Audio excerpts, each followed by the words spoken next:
Oh, hi there. Cello. Hey now. Hola. And ba weep grana weep ninny bong. However you want to say it, welcome to that Kev 1 show. We're about positive vibes and, the train to where we need to go on this crazy apocalyptic train ride that we find ourselves on cosmically. It's your destination chat-wise for film talk from your favorite friendly neighborhood actor, me, Kevin Michael Watson. Check the creds. If you check my past, I went to Martin Luther King Elementary here on the West Coast, where I was a Class 1 dreamer after our graduating class of, 5th grade? Went to go on to have the highest test scores in the country. What did I do with my college fundage that I got? Well, didn't become a doctor or a lawyer. Went into theatrical arts. Something I probably could have just done without studying at PCC, some PSU, UCB off Franklin and Hollywood eventually. But yeah, it's who I always knew I wanted to be, and it's who I am with the human condition. I kind of stuck out at Martin Luther King, and I kind of had to make people laugh to fit in and not get in trouble. But it helped me, appreciate just people, all people at their core, really early on. So all the people around me that I choose to have around me are a patchwork of, anyone. They look crazy different. All ages, sexes, races, and all that jazz. And that's really helped me with my creative endeavors. And on this show, we never stop booking. So we're booking all the time, and the guests we have in our first 7 shows so far are actors, directors, makeup artists, hosts, and editor-in-chief of an international circulated magazine, award-winning screenplay writer, and more. And you'll get some health tips from an very entertaining Scottish keto Guido, self-proclaimed, checking in as well. So stay plugged in, friends, and together we may discover, as the great Doc Brown said, where we're going and why. So without further ado, let's start the show. All right, and we're back with that Kev 1 show. My next guest needs no introduction. That's if your hand's on the pulse. You've all seen him on this or that in a couple of blink and you missed it parts in some of your favorite films like Anchorman 2, DMZ with Rosario Dawson, so many things. But if your finger's really on the pulse of comedy, you know that when it comes to the art of film and comedy, he knows that it takes a lot to make a stew. I got on right now, the killer from Too Many Cooks, William Tokarsky. Welcome to the show, William. Greetings, Kevin. How are you? I'm doing... innocent. I never killed anyone on Cooks. It just looked like I did. Oh, that's right. It always kind of cuts away, VHS. It always kind of whoop, whoop, whoop. Yeah. Oh, William. Such a legend. That's got to be the role you get, recognized the most from, right? Yes. Actually, shortly after it came out, people would stop me at the gas station and want a selfie. Oh, my God. That's amazing. Was it the first time that happened with that role, or no? Yeah, it was cool. I still have no problem with it. I accommodate anybody at any time. It's fading now. A little bit, yeah. But when you first got cast for Too Many Cooks, did you have any idea how big it was? It was obviously a huge, gigantic production with all those cast members and the sets and the running. But actually, no. This was everyone that works that show were background actors. Oh wow. A few with some dialogue had some experience, and just about everybody from it has gone on to some better things. But basically, it was a bunch of folks that Casper Kelly had worked with, met, or knew. A great deal of the folks were from an improv troupe here in Atlanta called Dad's Garage. Oh. And I've gone and worked with them since, and have some good friends over there now. But it was just an eclectic mix. Strange story, but it's how a lot of neat things happen. Yeah. Well, so you're saying almost all of them, if not all of them, were background artists? Correct. Wow. Yeah, I think I was the highest paid person there at $200 a day. Oh my God. How many days did it take to shoot that? Well, they shot principal photography in 3 days, and most people just came in and worked 1 day and left. I worked those 3 days, and basically after they edited, sit in post for almost 18 months. And while they were editing it, they had to add a little bit. So if you watch the show closely, when I killed a tennis player, my beard is gray. Because it that much time went by, plus I hadn't put any color in it. Oh my gosh, yeah. Oh, that's incredible. And the scene with the black girl behind the door where I drag her away. Yeah, we added those later. And the funny part was, probably 6 months, I never got paid for that extra day. Oh, really? Probably not. Well, initially. Yeah. And then about 6 months later, we were filming some the next season of Your Pretty Face is Going to Hell, the live action show. Oh, that's probably my favorite thing of yours too, by the way. And one of the producers came up to me and says, "Hey, I never paid you for that extra day." He said, "What were we paying you for this $350 a day?" I says, "No, you were paying me $200 a day, but I'll take $350 for the extra day." And he wrote me a check for $350. Oh, that's great. Yeah. Yeah. So nice guys do finish sometimes, you know. They clean up too. Yeah, the show has opened doors for me left and right. Yeah. I am not really what you want to call an actor, or was not an actor. Really? I retired from the real world. I was drawing Social Security, sitting at home, and they were filming a lovely little movie in the area where I live called Get Low with Robert Duvall and Bill Murray.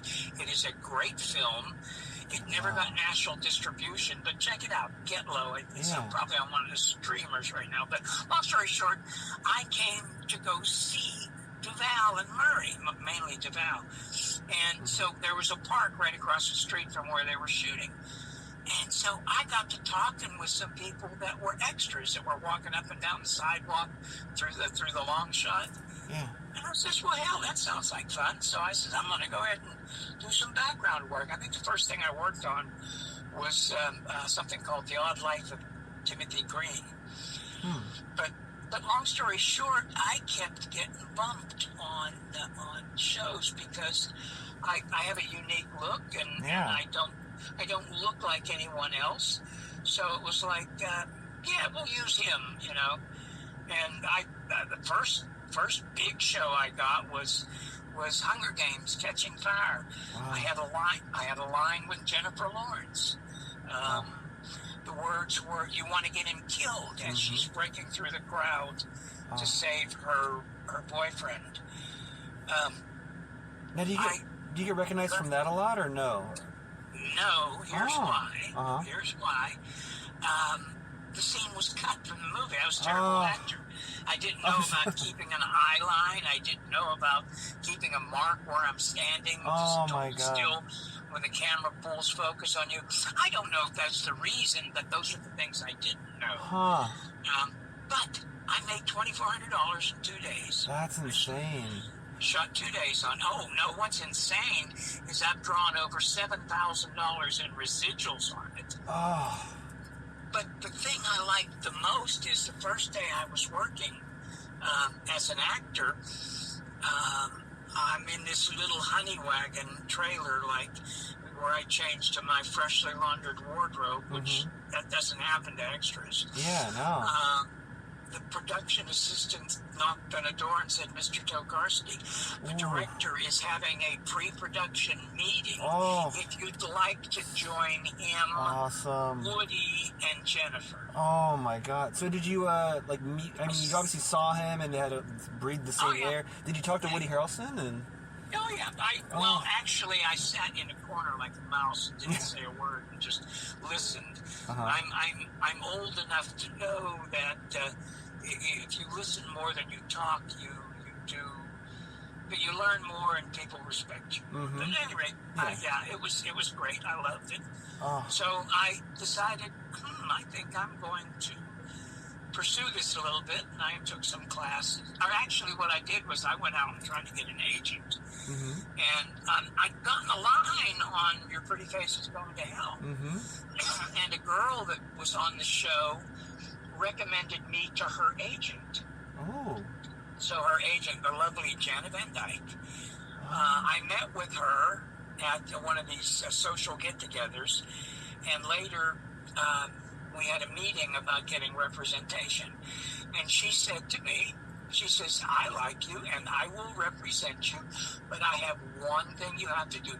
You have to go take an acting class because I don't want you to embarrass me. And I says, that's a fair deal. Yeah.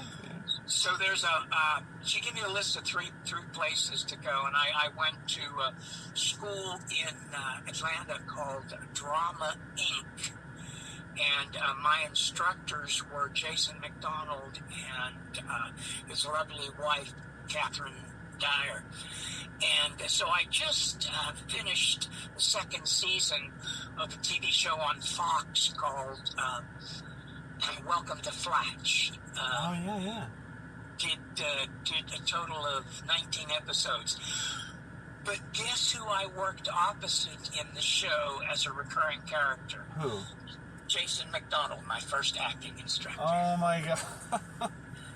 So it's a fun circle. Yeah, it's all connected. I'm still not a good actor. If you notice, I don't say a whole lot normally. There's a reason for that. I suffer from CRS. What's that? Can't remember shit. Oh, oh my gosh. But you definitely have presence and everything. You always get noticed. You know, I always like, well, it's him before I knew you from Too Many Cooks even. I noticed you in this and that. Yeah. I'll get noticed. That's pretty much, the idea. So and so I've just capitalized on it and I can be generous as it would be. We've remodeled the kitchen and put hardwood floors down, and we call it the Jumanji upgrade. And just the Flatch thing is I was able to give both of my granddaughters an automobile. One's in college and one's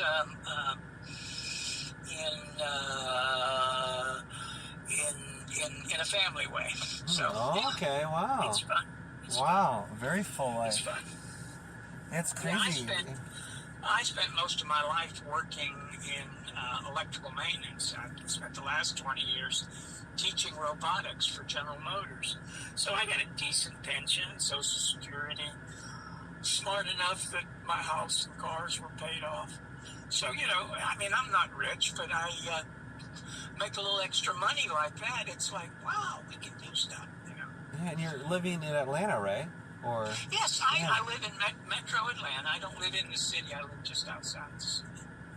And it's a great area, and it's growing. It is growing. Now, right now, everything is slow. Mainly the Writers Guild, And it has more to do with the fact that insurance companies that insure projects don't really want to fund them at this point in time until that's been settled. Huh. How are you keeping busy during the writer's strike? Are there any super low budget, in support of the writer's strike, but any independent projects you're working on, or just living life? You gotta understand, SAG-AFTRA says that we have a no strike clause. So if I'm contracted to work on something, I'm gonna go work on it. Yeah. Okay. Yeah. But the idea is we can go walk the picket line with them and support them in any way we can. But like I said, most shows have slowed down. Yeah. Now, are you familiar with 48-hour film festivals? Yeah, no, I've done a lot of those, yeah. Yeah, I ended up doing a 24-hour film race just to get in front of the camera. Yeah. I used to have the mantra of saying I want to get on camera every day. Well, since things have slowed down so much, I've drained my bank account getting on the ATM camera. Oh, my God. Oh man, yeah, I've done a couple. I did a few award-winning ones at Guignol Fest, which is like a horror film festival. We did this movie Pumpkins Attack, which won Best Picture. Yes. You're talking about the ones where they give you a premise and and maybe a prop, so you can't cheat really, or that's the idea, Correct. right? Yeah. This one I was in. One of the premises was you had to count. So it was basically a haunted house, and my name was Trash Eater. Trash Eater? Long story short, in the end, I count a bunch of ladders. And then I ad-libbed a little bit from my days with the improv folks, and I saw a step ladder, and I says, I love my step ladder. And then I turned and looked directly in the camera and said, I never knew my real ladder. Oh my God, it's brilliant. And so that premiered, obviously, right? Like 48 hours later, or how'd that work? It's going, it got judged. It got judged. It'll premiere at a film festival. Marietta, Georgia has Cobb International Film Festival every year, August, first few days, first weekend in August. So it'll be there. It'll be in that little screen. Yeah. It didn't win anything. I think it had more to do with technical end of it, but it was, it was like, okay, I'm not doing anything. So like you said, yeah, go find something to do. Yeah, you got to keep that muscle going. I just can't stop, period. Yeah, No. But yeah, full support of the strike. Like I did, I think, what have I done besides this show since the writer's strike? I think I just did this movie that was filming in Portland, Oregon, Little Wing with Brian Cox. It was already written, so it was in full support of the strike and everything. But That's yeah, not a problem. yeah. Man, I really hope we get through this strike, though. I mean, this seems like it's going on. It has to do mostly with artificial intelligence. Yeah, which is everywhere. It's wild, right? Yeah, used in the industry. So I don't know. I have always been a union man. In the real world, REAL, I belonged to United Steelworkers for 15 years and United Auto Workers for 25 years. So the first opportunity I had to join SAG-AFTRA, I did indeed join. But, they do an awful lot for us. So I will do whatever they want me to do. But you know exactly what I'm talking about. Oh, yeah. No, totally. Given the opportunity, yeah, right. But I'm just an old man in my second childhood doing play pretend.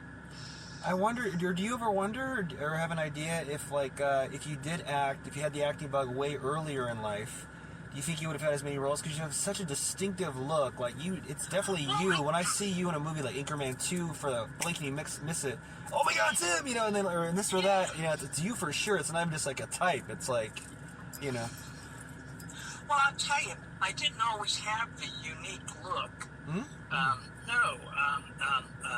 Lots of beer drinking and letting my hair go straight back instead of falling down over my rising forehead, or as my daughter calls it, my fifth head. Oh my God! Yeah. But you gotta understand, Your Pretty Face is Going to Hell. I started working as an extra for them. I got cast as an extra because I had high forehead, and they could put horns on. Yeah. Oh my God. And then I keep my mouth shut, listen, learn, and inject when I think it's appropriate. So I've made friends, and I think a lot of this business is making friends, people that actually want to help you. Yeah. And go, and a lot of shameless self-promotion. Yeah. So yeah, this is what I do. Yeah, I mean, in this show here, that Kevin One show is all about positivity and the arts and everything, and that's one of the things I love about film and the film industry, by and large, is it's full of, creating and positivity, and typically, nice people, move ahead, Yes, in fact, the big stars, the big people, are usually nice guys. Yeah. I have run into no assholes on the upper end, as it would be. I'm a day player by nature, where I go in and work a day now. Sometimes we stretch it. I was hired as a day player on Jumanji. I had that one little scene. You're passing out like I want to say I only saw it once, but you're passing out rations. Yeah. And then Kevin Hart eats my pound cake. Yeah, yeah, pound cake, right? Pound cake. What's this? What happened was, as we filmed from one side, a tornado came over. It didn't touch down, so everybody had to leave the building. Really? Yeah. Like a real. So where did they film that exactly? Like in downtown Atlanta, real life. Right near. Okay. Right off of Ted Turner Drive. Wow. There was an old Norfolk Railroad building that had a cute outer area around it that they turned into the bazaar with the arches and all that. It was just, they did a great job. But anyway, I filmed one side. We lost about 4 hours, and the assistant director came out and says, "Hey, can you come back tomorrow?" I said, "Yeah, I can come back tomorrow. That's another $1,000. Yeah." Wow. And because they bought one or rented a camera like they do in the football games with a cable on it that can follow, and that's how it followed the people through the bazaar as they were running through. Overnight, the director wrote another scene for me and Kevin Hart. Wow. Where as Kevin Hart is running out, he's the slow one in the group. Mm-hmm. He stops, realizes I killed him, and like Three Stooges, he backs up, sucker punches me, and I go ass over teacups. Wow. So I get to work with the whole second unit. I ended up doing 7 one-day contracts. Gee, so is that $7,000 or plus? Actually, it was $11,000 because we ran some overtime and meal penalties and things like that. But it was great. It was great. Now, the scene was never used, but the original scene is what they used in the final cut. Yeah, just the rations moment. Exactly. But big budget films are like that. They get to play. They get to do things, try things. Yeah. I'll know it when I see it, kind of thing. Yeah. Did you know that was cut until you saw it? Did they tell you, or no? No, I never know. Yeah. I worked as an extra on The Walking Dead for season 3 for the whole run. Oh wow, I didn't know that. I always turned my back to the camera so I could, get more. Not burn it up. Yeah. Oh my God, that's smart. Yeah. Yeah. So I worked a lot, and so the very last episode when we shot up all the people and attacked the prison, I got to catch the main character. I can't remember his name now. And he was stringing barbed wire across one of the passageways in the prison. I pulled out from my left side. All of a sudden, I became left-handed. A 45 caliber pistol, and drew down on him. And as I'm drawing down on him, a sword comes up through my chest, and Michonne takes off a gas mask that allowed her to move freely through the area, because we had tear gas in there. But long story short, it got totally cut. But totally, all of it. Wow. Totally cut. Like a dumbass like me, I invite everybody over the house for a viewing party. Oh. So I learned that lesson a long time ago. Things get cut. Yeah, that's one of my rules. Like for that and just different reasons, I kind of don't tell anyone when I'm filming, doing anything. I mean, I might say I want good vibes, so I'm like, I'm doing a film project, but I don't tell them any specifics because I don't know. You never know, like what you went through, or what if I don't know if somebody get fired or something. I don't know. You know what I mean? And then, hey, whatever happened to that Jennifer Garner movie you were gonna do, or this or that? You're like, or whatever. So, yeah. Yeah, matter of fact. I'm hoping I get to come back to Jumanji for the next one. I think they're going to do another one. But, and they like the little candy shop in the last one is in the little town where I live. So it would really be convenient, I could almost walk from the house. Oh my gosh, it's incredible. And so, so whether you met them all, right? You met The Rock probably, and Karen, and Jack Black, obviously Hart. I spent a week with them all. Yeah. Oh, I'll tell you, basically on set holding. Dwayne Johnson, who was a producer, and Kevin Hart, who was a producer, always had an entourage, and they're back in some trailer somewhere. But Jack Black and Karen Gillian, who's actually the biggest rated star because she's big from the Marvel stuff. Guardians of the Galaxy, yeah. But long story short, I'm sitting there one day, and a bunch of kid actors come in, younger high school type, that are playing high school students. And I'm sitting there just chilling, and one comes over, looks, points at me, and says, "Too many cooks!" Oh. And I waved to her. Jack Black stood up and he said, "You son of a bitch." He says, I knew you from somewhere. Took a selfie with me, put it on his Instagram page, got about 15,000 likes. It's just... Yeah, very nice guy, Jack. Actually, everyone on that show was very nice. Oh, that's awesome. Because that's the way they seem, so that's awesome. Yeah. Yeah, they got a lot of chemistry between them. Oh, so cool. What was it like filming Anchorman 2? Because I remember that was one of the first times I was like, oh my god! And people were like, what? When I was in the theater after Too Many Cooks, and I saw you as the cab driver. I was hired on Anchorman 2 to actually drive a cab round and round outside in the area. Oh, literally? Not even... Yeah. Wow. Yeah, it was a 1965 checker cab with a carburetor that loaded up all the time. It was interesting.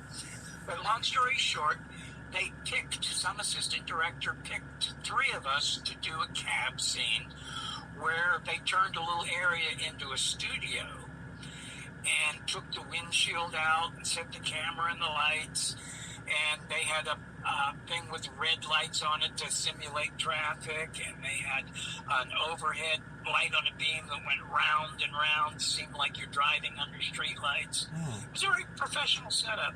And Adam McKay, the director, was on an intercom that spoke with Megan Good and Will Ferrell that was in the back. And it was all I could do to keep from cracking up. I mean, they just had a ball back and forth, improving, and it was quite entertaining. Well, there were 3 of us that did different cab rides. I had both of them. Another friend of mine had just Will, and I forget which one. And mine made the cut. The other ones didn't. So, sometimes you get cut, and sometimes you get kept. Yeah, because I was trying to recall, because I've seen Anchorman 2 maybe twice, ironically enough, and I was trying to recall what other cab scenes there were, because I remember yours for sure, because and it's also the scene, I don't know how they filmed that in order, but it follows that incredible scene where I was crying every time I see it. Where Ron Burgundy embarrasses himself in front of her family with his jive talk. Man. What was some of the? Go ahead. What was some of the improv that happened in the cab, if you recall? Or I don't recall, to be honest with you. I mean, I'm just amazed when I see what they've actually kept on any of these shows. Sometimes I think, well, something else would have been better, or I don't remember that one, and they just go so fast, and they're filming everything, so, That's one of the tricks we did at Your Pretty Faces Going to Hell. That said, well, we're going to rehearse it, and we'll rehearse it, and they're filming the rehearsal. Huh. So, yeah. Interesting. God, yeah, I love Your Pretty Faces Going to Hell so much. It just blew me away. Yeah, it's a great show. It was a lot of fun. It was... so many practical effects, too. You get obviously a lot of green screen, but, I love that scene. Dog episode, all of it. Yeah? First season was all location shots. Really? Second season was location and green screen. Oh. The last 2 seasons, everything was in the studio. I have no idea why, but I just, did what I was told. And was there a moment you kind of moved up in the ranks on Your Pretty Faces Going to Hell? Because I feel you were featured more later on, right? Second season, I got a line with Sheila when the episode was True Love, where I get rescued by her flying in on a dragon. Colette was her name, and she's out of North Carolina. Oh. But long story short, yeah, they would write a line for me every so often, and I would deliver, but I'd still show up, and they'd start to focus on me more. I made friends with Dave Willis and Jasper Kelly, so you know they tend to use you if they trust you. You know what I mean? Yeah, no, totally. And Matt Servito, I think Matt. He was Satan, wasn't he, in the show? He was Satan. Yeah. So good. Everyone that was so good. I mean, the lead, everyone. Safino, you said? Everyone. Yeah, and they had a lot of people through. I mean, it was a good show. It was great. I mean, I didn't work every episode, but I worked a shitload of it. Yeah. How long did it take? How long was the makeup job on that? With the red, all the red, the horns, and didn't you? I used to set and make. I'll send you my welcome, or my. I want to send you my Meet William video, and it talks about that. But usually about an hour if you were doing it by yourself. If you're in an assembly line, they'll start with like the horns for everybody, and then move on down and. They spray straight red, and then they'll come back and do highlights in black or a darker shade of red to highlight your face. And they try to stay consistent with what they do to you. Have your grandkids seen you in that show yet?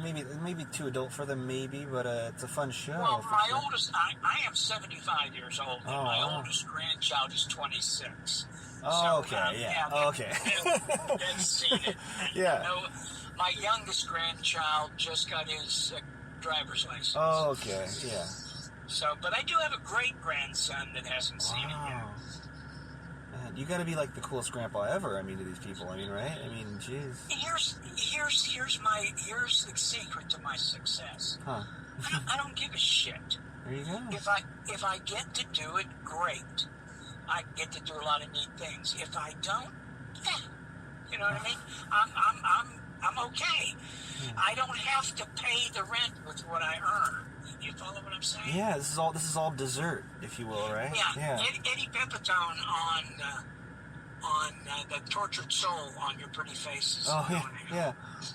Eddie said to me, "Well, then it's all gravy for you." I says, "Yep, it's all gravy." Yeah.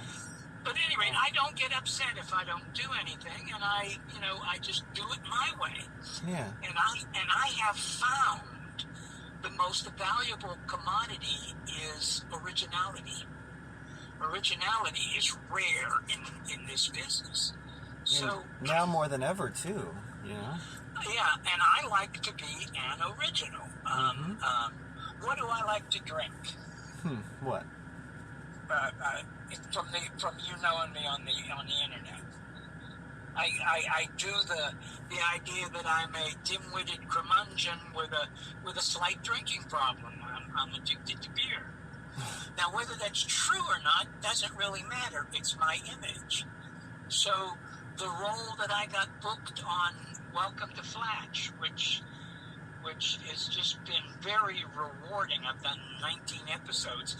I'm cast as a dim-witted curmudgeon with a slight drinking problem, and they have fun with it.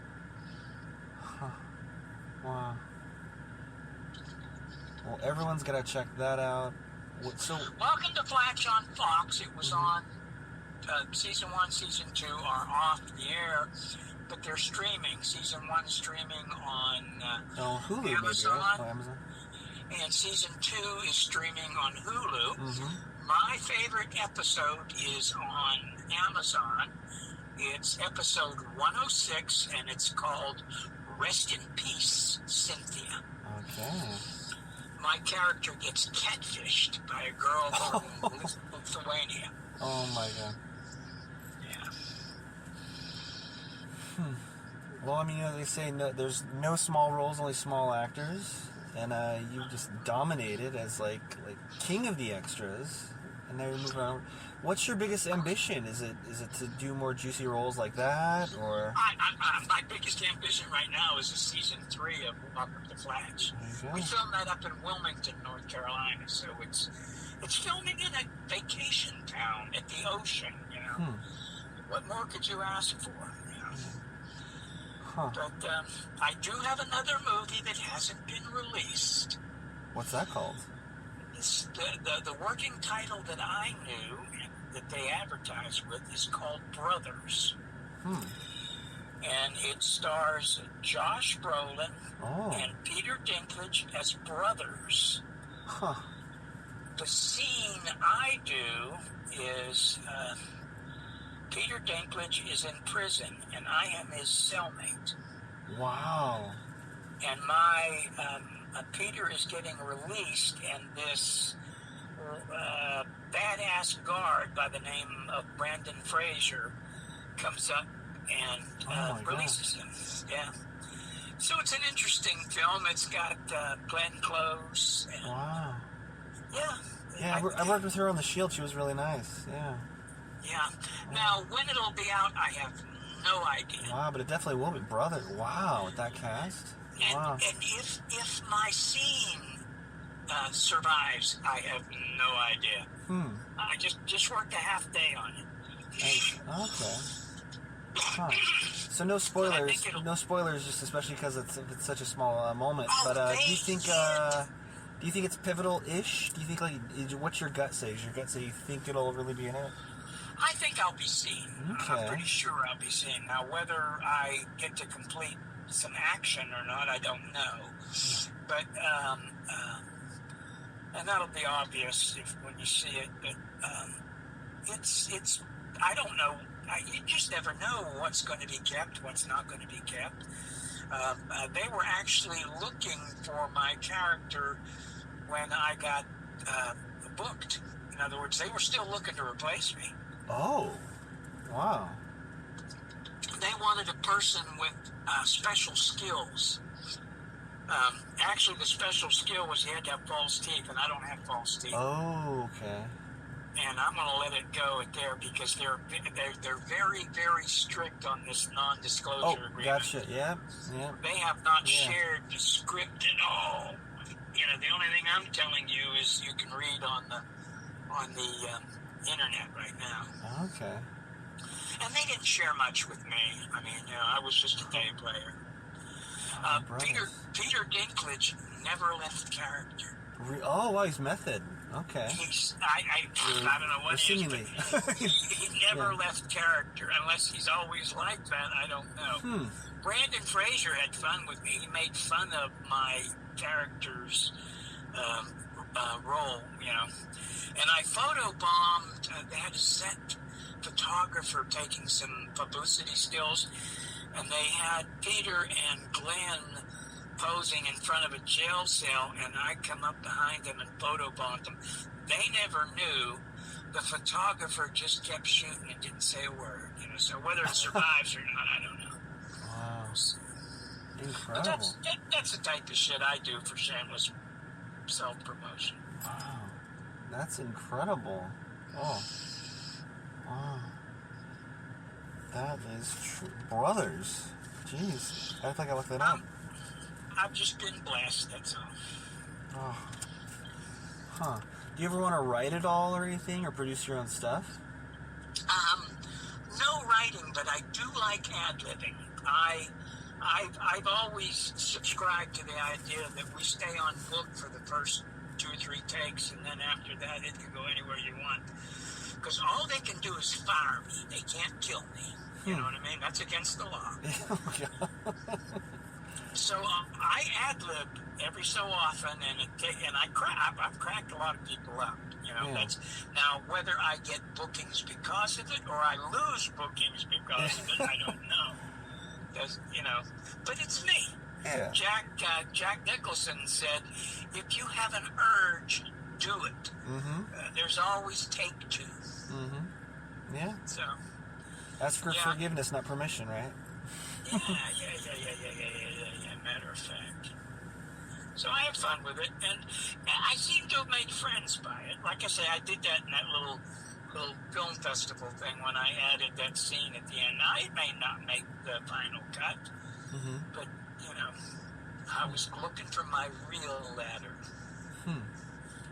Yeah, I was talking with my tech earlier today because we're talking about, you were coming on, and I was trying to think of all the roles I saw you in Blink and Miss. A lot of them were that like Tragedy Girls. I want to say on Netflix. I want to say that was on, and they were saying that you were in a movie that was really good and really juicy. Your role, I hope I get the title right. The Good Die Young. Yes.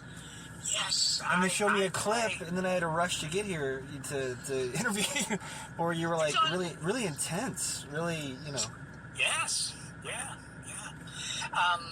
We have Savannah College of Art and Design here in Atlanta and Savannah. In fact, my son has graduated from SCAD, but he's into furniture restoration. Although he is a stage actor, a lot of people that grow up doing community theater and become stage actors are really disappointed when they go to film because you do the same thing 27 times. Yeah.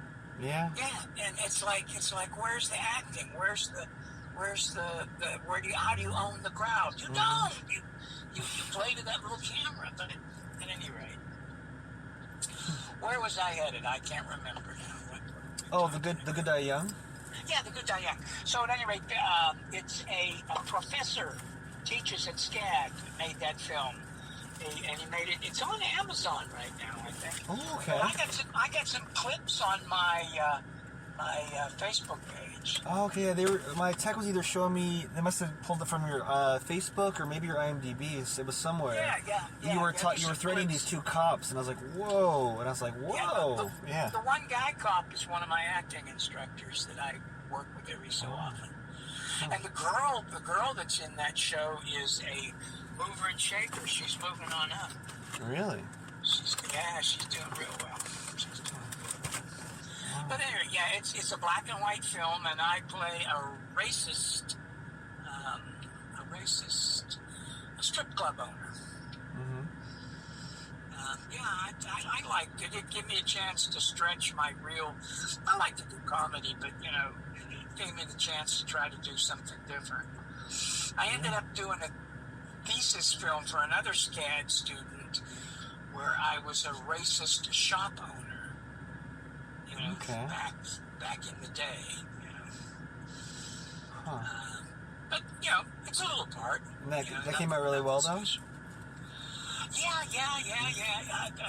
Well, the thing is, editors can save you and make you look good. I don't care how bad you are. Yeah. The editor, if he's got enough film, he can make you look good. Yeah. I always try to find out who the editor is and make friends with him. Yeah. Yeah, some of the where could we see that work though? That one that you're really proud of. That is on Amazon. Good Die Young. But my clip is on IMDb. Okay. And I think it's on my Facebook page too. I don't know. But yeah, I use that clip every time I want to audition to be a Trump supporter. Yeah. Oof, there'll probably be a lot of biopics and stuff like that coming out sooner than later for sure. I don't know. I don't know. Casting is a mystery. I'm sure they'll make a January 6th film sooner than later for sure. Oh, that sounds like fun. Yeah, it sounds like you're in your wheelhouse for that. This TV show I'm doing, Welcome to Flatch, Paul Feig is one of the executive directors, and he actually has directs usually one or two. He directed the pilot, and when he directed the pilot, there was a scene at the very end of the pilot where some fireworks go off by mistake. And my direction is to go run into this outhouse, and the whole town is built on a historical outhouse that some military guy built back during the Revolutionary War. But anyway, to go to the outhouse, and Paul said to me, he says, "Hey," he says, "you'll have to direct yourself." He says, "I'll have a cameraman over there watching, but you go ahead and direct yourself." That was dangerous. Wow. So what I did was I did the entrance and well, I went to the camera guys and I said, do me a favor, keep it rolling beyond where you think you should cut. All right, let me cut it. He says, okay. So I went into the outhouse, took my pants off down around my ankles, and came out of the outhouse with my pants around my ankles, running away, pulling them up as I go away. So when he looked at the dailies, he cracked up. You know, the rushes, he cracked up, and that's what they kept in the final. Oh, wow. Cut. So full moon, or what? Or is it just the reaction? No. It's very discreet. I got sweatpants, sweatshirt to cover my ass. You know, and I'm just pulling them up. You know, and then so when I pull them up, I pull them up over the sweatshirt. But long story short, I think Paul likes that kind of spontaneity that I learned doing an indentured apprenticeship at Adult Swim. Huh. So, you know, like I said before, I do it. So since then, I've been a recurring character on it, and I've done 15 episodes. So it's been fun. And he uses cute little things like for the hot summer scene, I'm laying in a kiddie pool drinking a beer, reading a book. Not a word of dialogue, you know. And that's just fine with me. Well, I gotta check out all of Welcome to Flatch, because I may have heard of it and everything, but wow, yeah. Well, it's probably my biggest thing right now, Welcome to Flatch. Yeah.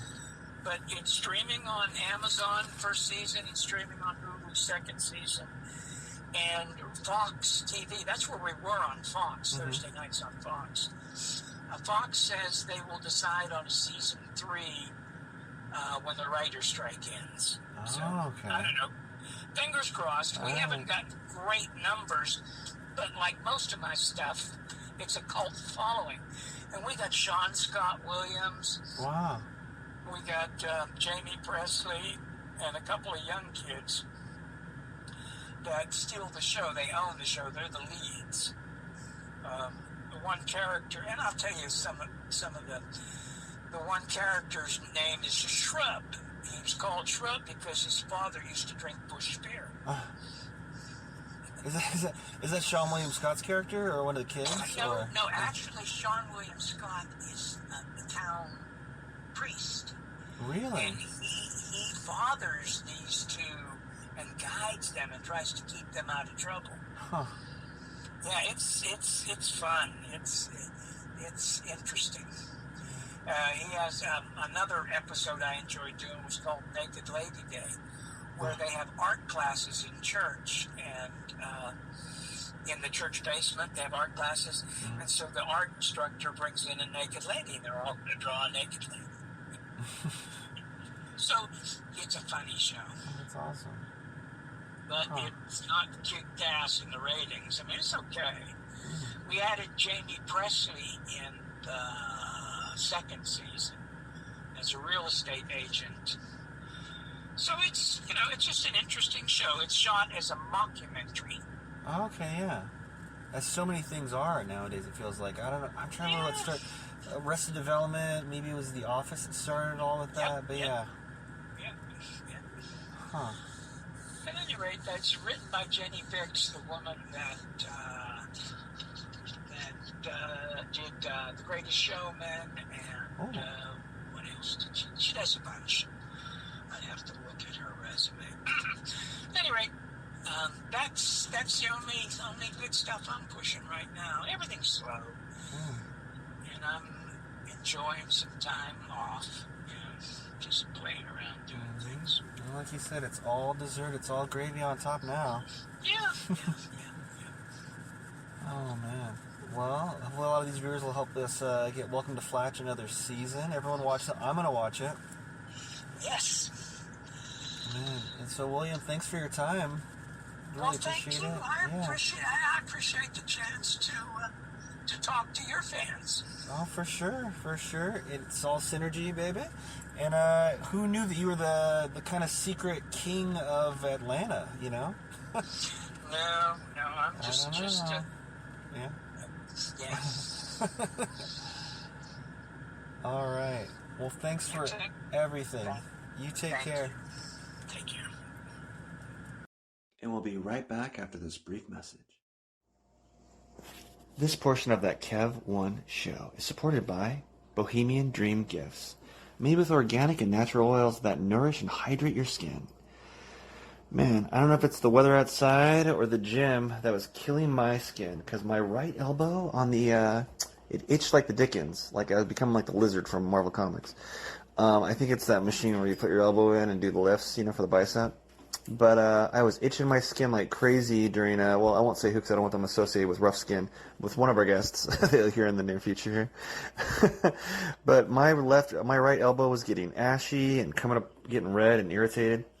Anyway, I used some of the promotional cookie dough body oil from Bohemian Dream Gifts that they gave us, and my skin, I'm not kidding, came back. I can vouch for that one. The cookie dough oil body oil. The cookie dough body oil brought my skin back to life like an Evanescence song. I'm not kidding. My skin is smooth and happy again. 100%. You can buy cookie dough oil on Etsy at the Bohemian Dream Gifts shop. Check out their other stuff as well, but that's one that I swear by now. And as soon as my promotional one runs out, I'm going to order some myself. So go to Etsy and visit the Bohemian Dream Gifts shop today. And now, back to the show.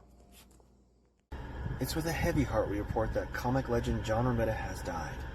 He's, of course, widely considered the quintessential Marvel artist who brought to life the core Marvel universe with, obviously, Stan the Man Lee. My copy of How to Draw Comics the Marvel Way by Stan Lee and illustrated completely by John Romita Sr. is still on my bookshelf. Well, my father's bookshelf in Clackamas, Oregon, unless he got rid of it. I still remember to this day all those illustrations, and I'm not the greatest at drawing still to this day, even though I always love to envision it. I like to try to pretend I'm as good as like Eric Larson or something like that, or another artist who drew the Marvel Way, that extreme, really quote cool in quote style, exaggerated, muscly, very dynamic. If you don't know, that's what they mean by the Marvel Way. I remember the poster I had in my room, besides the Master of the Universe poster, at my dad's house. Childhood divorce. More on that later. We'll have a therapist on one day. Just kidding. Well, maybe not. But I had a poster of the Amazing Spider-Man, in that cool font and everything. That the great Across the Spider-Verse brought to life, too, with the same font for Spider-Man. But I always remember that, and Spider-Man's hanging upside down with his rogues gallery, or a lot of his rogues. Like Carnage wasn't created yet by then, I don't think, but Venom might have been in it, which was really cool. Some of the newer ones like that, drawn by John Romita there. But of course, the Sinister Six and stuff. Anyway, the Rogues Gallery Spider-Man was beneath him, and Spider-Man's pointing with a thumb like behind him, upside down for our perspective, looking straight on at him. But he's hanging upside down, pointing with his thumb toward the villains, going, "Hey, nobody said saving the world would be easy, and the world's a darker place without him." But yeah, we'll always remember him fondly. He's survived by his talented son, John Romita Jr., who a lot of comic fans may or may not realize is his son. He always signs his art JR. I always remember that, like, that's how I put together even as a kid, like, that's John Romita's son, He drew a lot of X-Men characters, if you didn't know. He actually drew my favorite Punisher run to date with Warzone, especially the great storyline where Frank Castle goes undercover. And Warzone was, Warzone was ironically... That title was lifted for the Punisher film starring Ray Stevenson as Frank Castle, and rest in peace Ray Stevenson, who died within 2 weeks of John Romita. Ray Stevenson, well, you should all know him. You all know him, even if you don't know him by name. He's this really imposing figure, of course, played Frank Castle in Punisher, so you probably know him from that. But he was in like the G.I. Joe sequel that was really great. He played Firefly in that. He chewed scenery in everything he was in, and of course the three Thor films from Marvel, the first three Thor films, not the fourth, is what I kept getting in my mind. He was in the first three where he was killed. He's one of the Warriors 3, Volstagg, with a big fake red beard in those films. You might remember what else was he in where you saw more of his face? Well, he was the big bad in a season of Dexter. He was really great in that. So look for all those. Yeah. Not to bring the show down at all. But those talents will be missed, but always appreciated. Thanks again to William Tokarsky. And on next week's show from Joker 2 with Harley Quinn, this season of The Eric Andre Show, and Tropical Cocktails, star Carl Solomon. Night, everybody.